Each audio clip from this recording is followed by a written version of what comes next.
ధర్మేంద్ర ప్రధాన్ రాజీనామా demand, neat పరీక్షల వివాదం, ఉద్యోగాల భర్తీపై ఆగ్రహం ఇవన్నీ ప్రస్తుతం కాక్రోచ్ జనతా పార్టీ ఉద్యమానికి కనిపిస్తున్న ముఖ చిత్రం మాత్రమే. కానీ ఈ ఉద్యమాన్ని కొంచెం లోతుగా పరిశీలిస్తే ఒక ఆసక్తికరమైన ప్రశ్న ఎదురవుతోంది.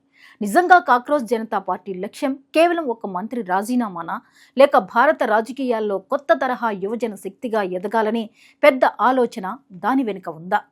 గత కొద్ది నెలలుగా సోషల్ మీడియాను ఫాలో అవుతున్న వారికి కాక్రోచ్ జనతా పార్టీ అనే తెలిసి ఉంటుంది.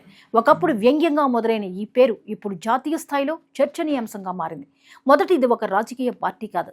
ఎన్నికల సంఘంలో నమోదు కాలేదు, జెండా లేదు, కార్యాలయాలు లేవు, సంప్రదాయ రాజకీయ నాయకులు లేరు.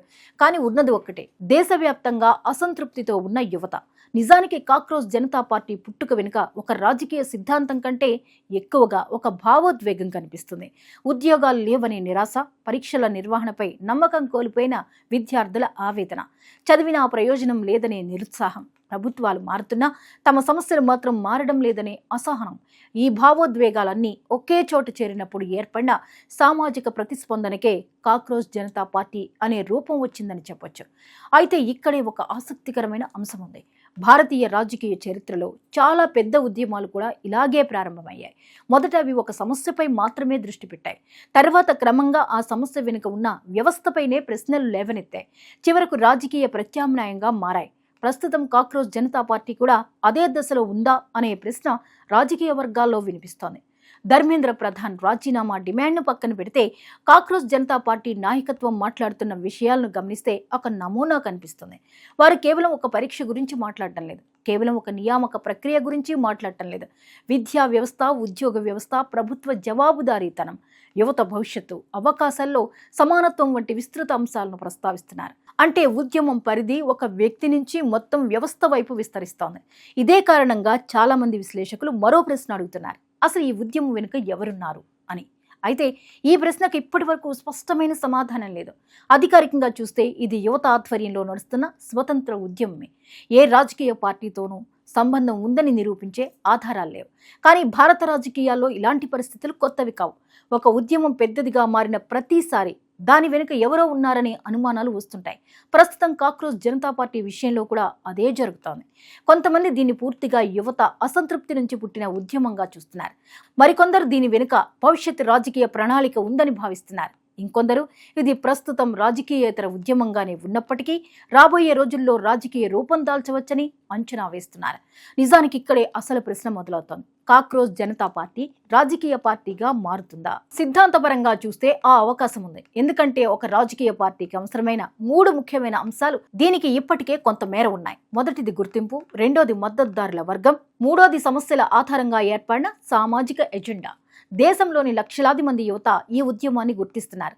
సోషల్ మీడియాలో దీనికి భారీ స్పందన వస్తోంది. నిరుద్యోగం, పరీక్షల వ్యవస్థ, విద్యా సంస్కరణలు వంటి అంశాలపై ఇప్పటికే ఒక ఎజెండా కూడా రూపొందింది. ఈ 3 అంశాలు రాజకీయ పార్టీగా మారడానికి తొలి అర్హతలుగా భావించవచ్చు. అయితే ఇక్కడే మరో పెద్ద అడ్డంకి ఉంది. సోషల్ మీడియా మద్దతు, ఎన్నికల మద్దతు రెండూ ఒకటి కాదు.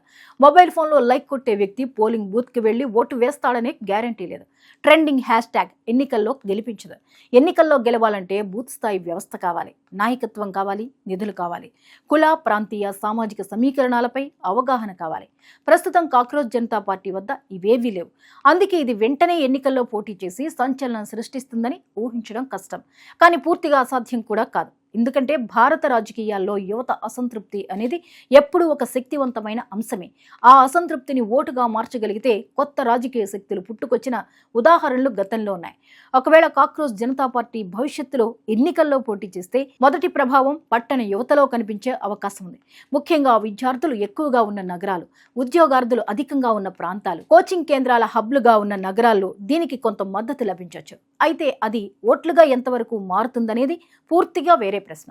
ఇంకో ఆసక్తికరమైన అవకాశం కూడా ఉంది. కాక్రోచ్ జనతా పార్టీ అసలు ఎన్నికల్లో పోటీ చేయకపోవచ్చు, రాజకీయ పార్టీగా మారకపోవచ్చు. కానీ దేశవ్యాప్తంగా యువత సంస్థలపై ప్రభుత్వాలను ప్రశ్నించే శాశ్వత ఒత్తిడి వేదికగా కొనసాగొచ్చు.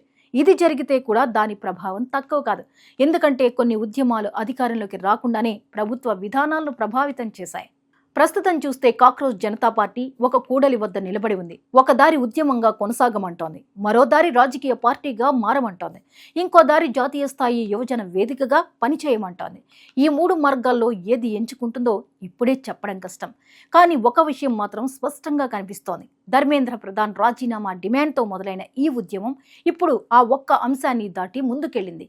ఇది క్రమంగా యువత అసంతృప్తికి ప్రతీకగా మారుతోంది. నిరుద్యోగం, పరీక్షల వ్యవస్థ, అవకాశాల కొరత, ప్రభుత్వాల జవాబుదారీతనం వంటి అంశాలన్నింటినీ ఒకే వేదికపైకి తీసుకొస్తోంది. అందుకే కాక్రోచ్ జనతా పార్టీని కేవలం సోషల్ మీడియా ట్రెండ్గా కొట్టిపారేయడం సరైంది కాదు. అలాగే ఇది రేపే అధికారంలోకి వచ్చే రాజకీయ ప్రత్యామ్నాయం అని చెప్పడం కూడా తొందరపాటు. ప్రస్తుతం ఇది ఒక ప్రశ్న, భారత యువత తరపున వ్యవస్థను ప్రశ్నిస్తున్న ఒక ప్రశ్న.